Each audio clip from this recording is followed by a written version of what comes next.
আসসালামু আলাইকুম। প্রবাহ নিউজ 24 এর সকালের সংবাদে আপনাদের স্বাগতম। সাথে আছি আমি জান্নাতুল ফেরদাউস।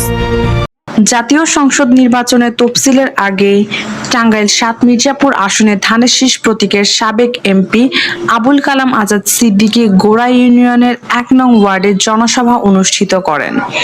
তিনি ভোটারদের ধানের শীষে ভোট দেওয়ার আহ্বান জানান এবং দীর্ঘ ১৭ বছর পরে আবার স্লোগান দেওয়ার গুরুত্ব তুলে ধরেন।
সম্মানিত সভাপতি গোড়া ইউনিয়ন বিএনপির সংগ্রামী সভাপতি জনাব নুরুল ইসলাম নুরু ভাই, আমাদের মাঝে উপস্থিত আছেন উপজেলা বিএনপির সভাপতি সম্পাদক সহ সকল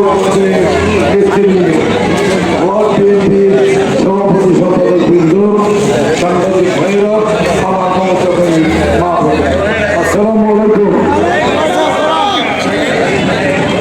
১৭ বছর ধানের শীষের নাম বলা যায় নাই, ধানের শীষের স্লোগান দিতে পারেন না, সেই ভিতরের জমাকৃত কষ্ট কিছুক্ষণ আগে আপনারা ফুটিয়ে ফেলেছেন ধানের শীষের স্লোগান দিয়ে। এই জন্য আপনাদের আন্তরিকভাবে ধন্যবাদ জানাচ্ছি। আমি বিশ্বাস করি এই ধানের শীষ আগামী 12 তারিখ, এই তো কয়েকদিন পর মাত্র 12 ফেব্রুয়ারি ভোট কেন্দ্রে স্লোগান নয়, একটা ব্যালট হিসাব হবে কয়টা ব্যালটে ধানের শীষের ভোট হচ্ছে। এটা নির্বাচনী সভা, আমি কিন্তু আর আসবো না, আমি নির্বাচনের আগে আসতে পারবো আপনারা সৈয়দপুর থেকে এই যে নির্বাচনী সভা যত বেশি লোক নিয়ে আসতে পারতেন তাদেরকে আমি দেখতে পারতাম, তারা আমাকে দেখতে পারতো, তারা আমাকে কথা শুনতে পারত। এই ব্যবস্থাটা আপনারা করতে পারেন নাই।